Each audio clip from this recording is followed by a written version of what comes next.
Kendaraan bernomor plat luar kini tidak bisa lagi bebas beroperasi di wilayah Sumsel. Pasalnya, Bapenda Sumsel mewajibkan untuk kendaraan plat luar wajib dimutasi setelah 3 bulan beroperasi.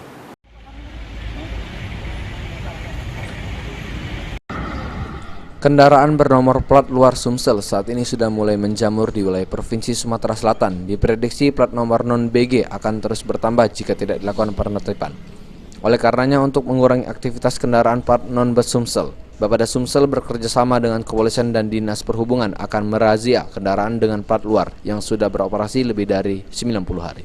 Kepala Bapenda sendiri dengan tegas menyatakan bagi kendaraan bernomor plat luar Sumsel yang sudah beroperasi selama 3 bulan atau 90 hari wajib mutasi atau mendaftarkan kendaraan jika tidak harus kembali ke daerah asal.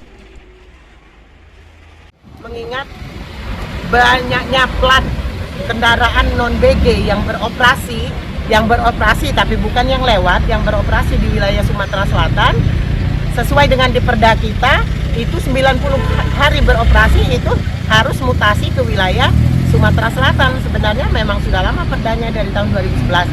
Nah, tahun ini Gubernur memberikan kesempatan kepada plat-plat non-BG yang beroperasi di Sumatera Selatan untuk memutasikan kendaraannya sehingga biaya balik namanya dinolkan.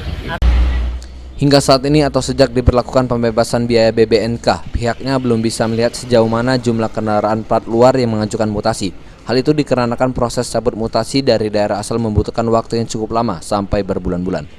Beni Firdaus, PAL TV.